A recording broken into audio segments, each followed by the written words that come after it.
സംസ്ഥാനത്ത് പ്രഖ്യാപിത വൈദ്യുതി നിയന്ത്രണം. മുൻകൂട്ടി വൈദ്യുതി മുടക്കം SMS ആയി KEB അറിയിക്കും. പീക്ക് ലോഡ് മാനേജ്മെന്റ് എന്ന പേരിലാണ് വൈദ്യുത നിയന്ത്രണം ഏർപ്പെടുത്തുക. 15 മിനിറ്റ് മുതൽ അരമണിക്കൂർ വരെ വൈദ്യുതി മുടങ്ങും. പ്രഖ്യാപനമില്ലാതെ പലയിടങ്ങളിലും വൈദ്യുതി മുടങ്ങുന്നത് വലിയ തരത്തിലുള്ള പ്രതിഷേധങ്ങൾക്ക് വഴിവെച്ചിരുന്നു. ഇതിനിടെയാണ് വൈദ്യുതി നിയന്ത്രണം ഉണ്ടാകുമെന്ന് മുൻകൂട്ടി അറിയിച്ച് മുന്നോട്ടു പോകാനുള്ള KEBയുടെ തീരുമാനം. പീക്ക് ലോഡ് മാനേജ്മെന്റ് എന്ന രീതിയിലാണ് വൈദ്യുതി നിയന്ത്രണം നടപ്പിലാക്കുക.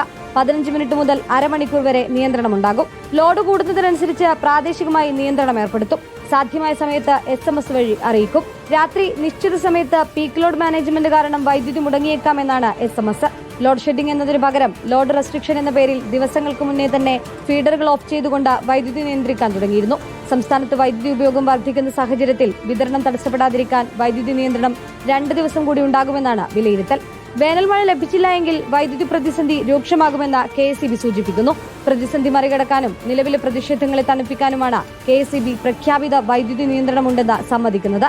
എന്നാൽ പുറത്തുനിന്ന് വൈദ്യുതി വാങ്ങാൻ അനുമതി കിട്ടിയതോടെ വൈദ്യുതി നിയന്ത്രണം ഉണ്ടാകില്ലെന്നാണ് വൈദ്യുതി മന്ത്രിയുടെ വാദം. റിപ്പോർട്ടർ, തിരുവനന്തപുരം.